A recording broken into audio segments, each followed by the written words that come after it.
Nintendo just sent us their brand new video game system, the Nintendo Switch. Now this system was sent in about 6 days ago, and folks, let me tell you, we've been playing it every single day. This is unlike any other system we have ever taken a look at on the show.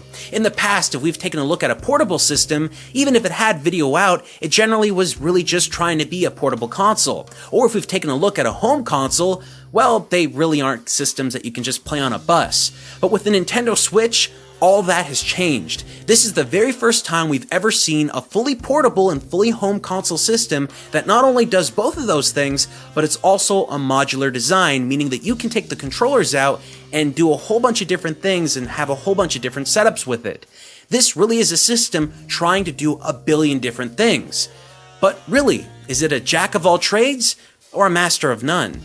When Nintendo sent us a review package, what we got was the Nintendo Switch system itself. That means we got the Nintendo Switch console, the left and right JoyCons, the left and right JoyCon straps, and we also got the JoyCon grip, which is basically how you take both the left and right JoyCon and turn it into a controller, and we also have the Nintendo Switch dock. But that was it. We got 2 games, Zelda Breath of the Wild, and we also got 1-2-Switch, but we didn't get a Pro Controller or the JoyCon grip charger.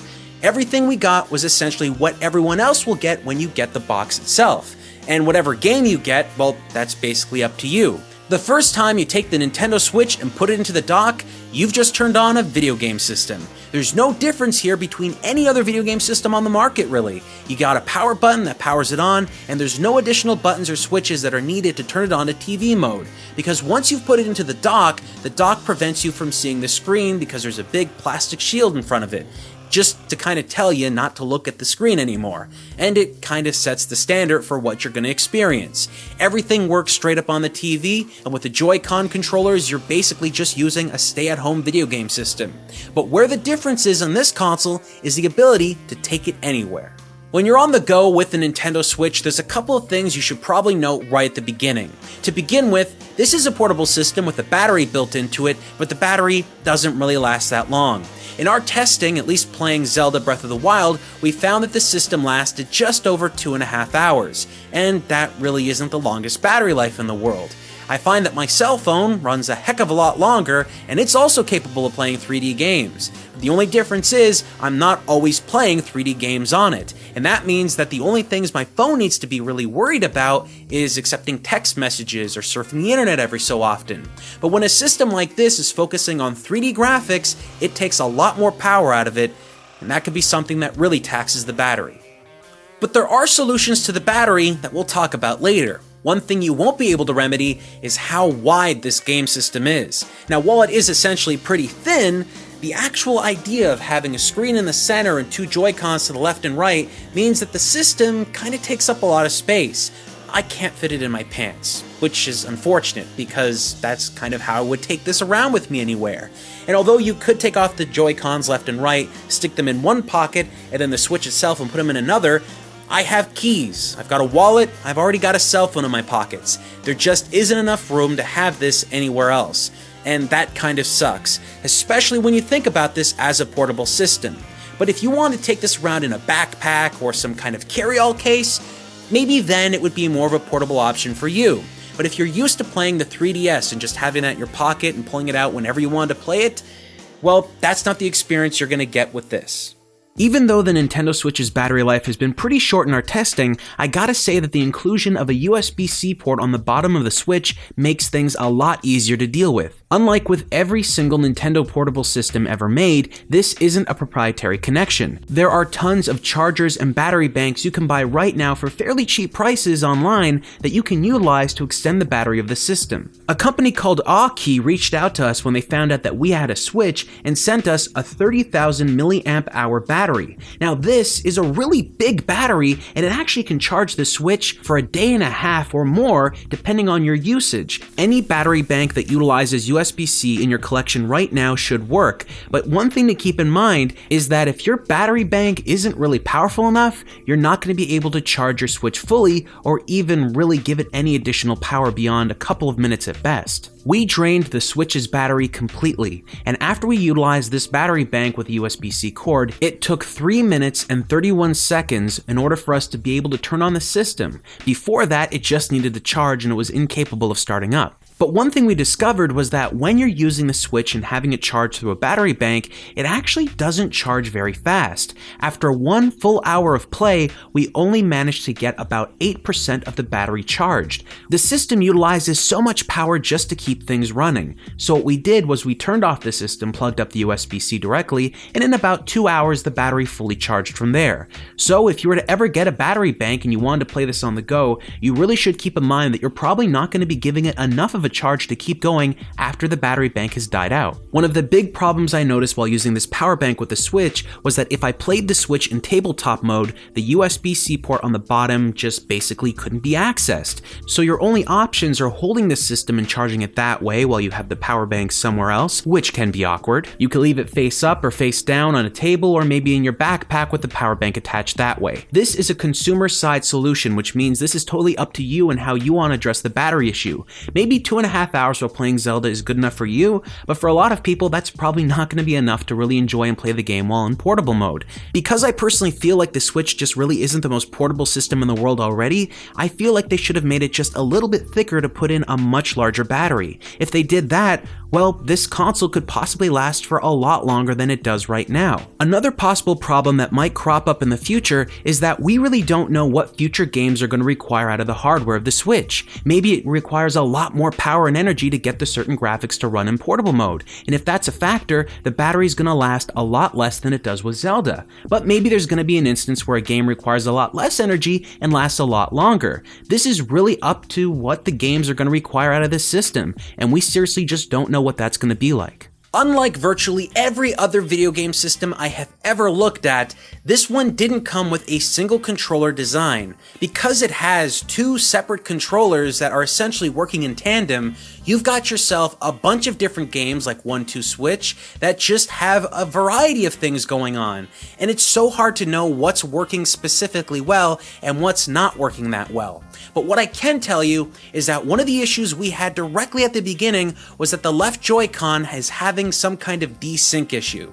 We talked to Nintendo about this and they told us that they were working on a fix, but beyond that we really can't tell you much else. We don't know if by the time you get this system, that system issue will be fixed, but as far as I can tell right now, it caused a number of problems. Specifically with every motion game we played, we didn't know if the motions were accurately being captured by the controller. But because I know how these controllers work when it comes to motion, I can tell you that you're looking at the exact same kind of motion technology you would have found in the Wii U or the Wii. So it's not something as complex or really robust as the HTC Vive or PlayStation Move controllers, because those controllers can figure out where your hands are in 3D space. These ones can't. They're really decent motion controllers, but they're just that. Bare bones decent. It's the same kind of motion tech that you would have had in older systems from Nintendo, which is really unfortunate, because we found those to not really be good when we were playing any video game that we played on the system, including Breath of the Wild, which does utilize motion controls, but because of the way that these controllers work, it just doesn't feel that good. The other big feature of the Nintendo Switch is the use of HD Rumble. Now, HD Rumble feels very similar to me to haptic feedback that you'd be getting on iPhones or brand new cell phones. Depending on what the game is that you're playing, that HD Rumble can play a really interesting role in the way that that game kind of interacts with you. One of the instances of 1-2 Switch utilized a game where there's these little ball bearings rolling around in the controller, and that really made the controllers amazing when they utilized that kind of HD Rumble. Unfortunately though, that was pretty much the only time that I ever felt something that immersive. Everything else was just a little short rumble here or there, or in some cases something a little bit more pronounced.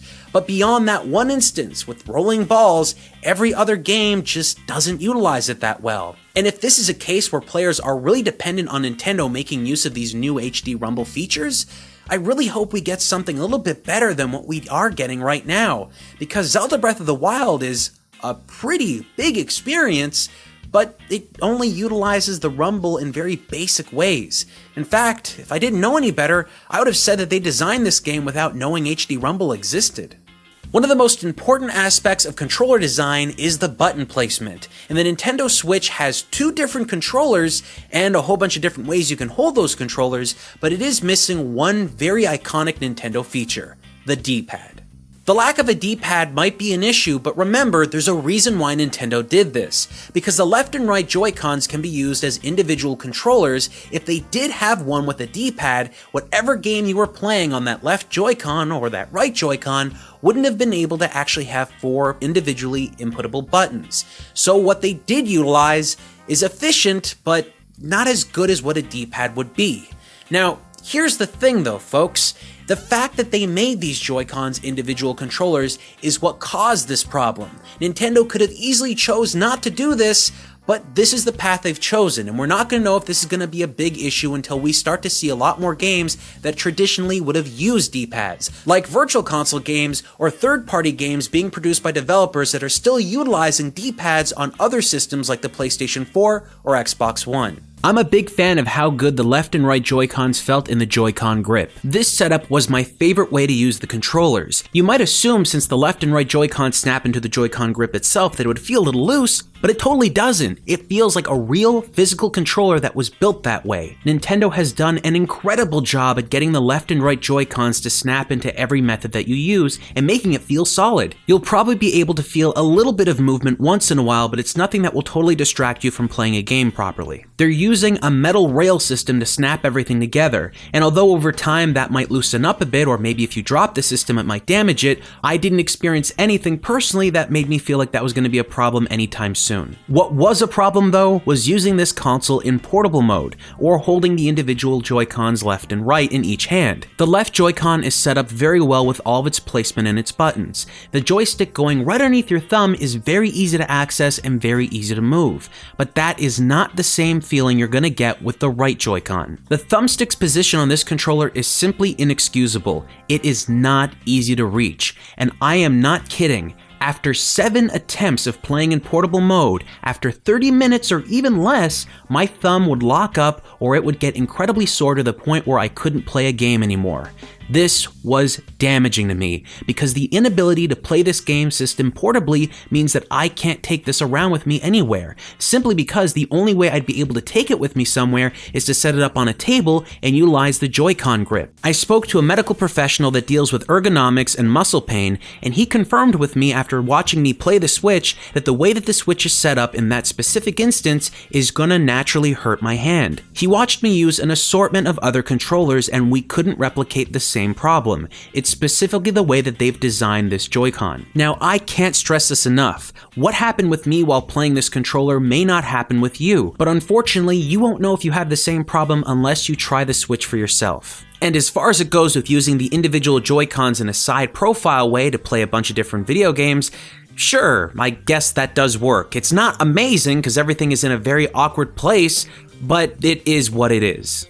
One of my favorite features of the Switch is its screen, because it's not really big, but it's not really small. At 720p resolution at the size, it's just a really sharp looking image. And in fact, when I was playing this thing on my actual 4K TV, I gotta say that even though it was only outputting 1080p, it never looked as good as how it looked in portable mode.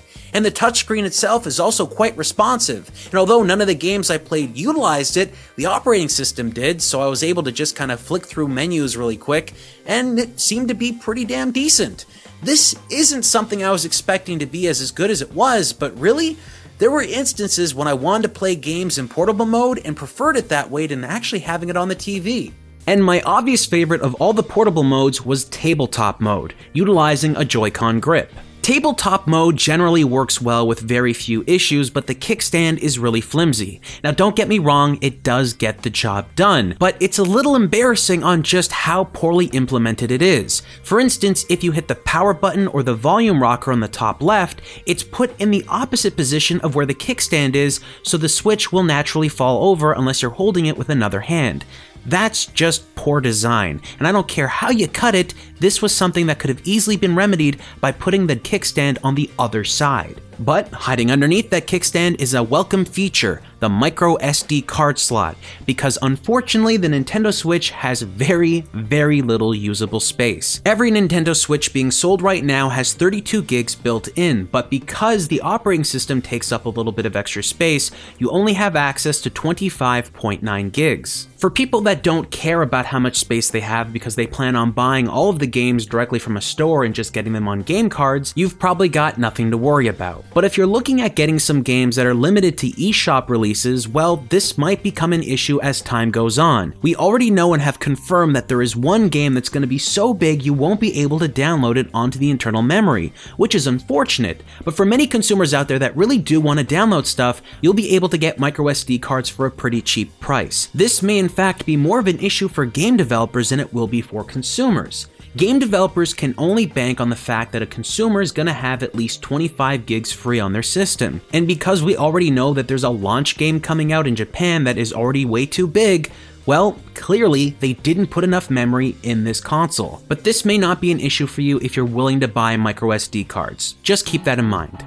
I have heard time and time again from hundreds of people that the Nintendo Switch is going to be a system that draws people's attention in. And you know what? I wanted to test that theory, and because I'm in possession of a system that actually isn't out yet, I decided to go to my local mall at the food court during a really busy lunchtime. And guess what? No one looked at me. No one took a second glance. No one walked up to me and asked what I was playing, despite the fact that I was playing Legend of Zelda Breath of the Wild in the middle of a food court. Nobody cared. And you know why nobody cared? Because it looks like I was playing a tablet or my cell phone. It doesn't matter. When I looked around me, everyone was on their phones. No one takes a second glance when you're on something like this nowadays because they just assume it's something that's Android-based or iOS-based. And that's the position that Nintendo is in right now. You're looking at a system that looks so much like a tablet that maybe people aren't even going to notice what it is. And the only way that would change things is if you had a built-in game like 1-2 Switch that required that really active physical movement. Because if somebody, and I think the majority of people out there buying Zelda, are just going to be playing it like it's a tablet game, they're probably not going to be moving around in exciting different ways. That's kind of what this is right now. A tablet that plays video games. And if consumers just look at it like that, they're not going to be that impressed.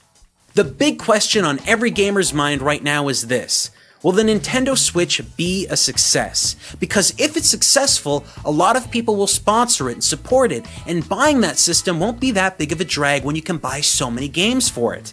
But if it's not a success, there'll be very few games and very little support, meaning you spent a lot of money to buy a console that basically you can't do anything with outside of playing video games.